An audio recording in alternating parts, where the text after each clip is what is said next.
Le Tour d'Oman s'élance ce jeudi 10 février, pour terminer le mardi 15 février. Mark Cavendish sera la tête d'affiche de cette 11e édition du Tour d'Oman, après 2 ans d'absence. Pour sa reprise, et sa première course depuis sa lourde chute lors des 6 jours de Gand, en novembre dernier, pneumothorax, 2 côtes fracturées, le sprinter de la Quick Q-Tep, Alpha Vinyl aura plusieurs opportunités pour briller sur cette épreuve au Moyen-Orient. Sur les 6 étapes au programme, 3 devraient être promises aux hommes rapides du peloton. Notamment cette première étape Al Rustak Fort, Oman Convention and Exhibition Centre, 138 km. Notre reporter présent sur place vous présente cette étape, qui borde le désert. Fernando Gaviria, UAE Emirates, a remporté jeudi la première étape du Tour d'Oman, de Pro Cycliste.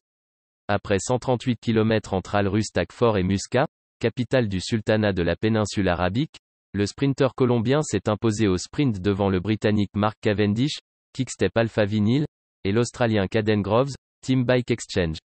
Le Belge Amaury Capio, arqué à Samsic, a échoué au pied du podium.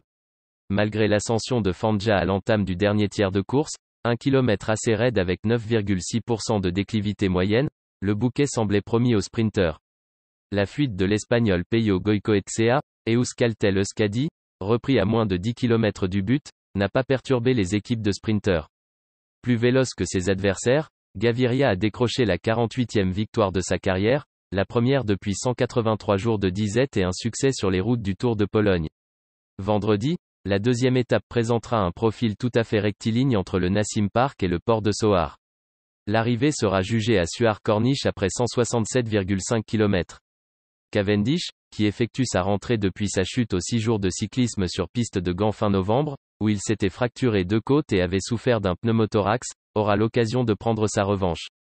L'épreuve, qui fête sa 11e édition, n'avait pu être organisée en 2020 à la suite du décès du sultan Qaboos bin Saïd et en raison de la crise sanitaire l'an dernier. Après 888 km de course, répartis en 6 étapes, le successeur du Kazakh Alexei Lutsenko, vainqueur en 2018 et 2019, sera connu mardi prochain.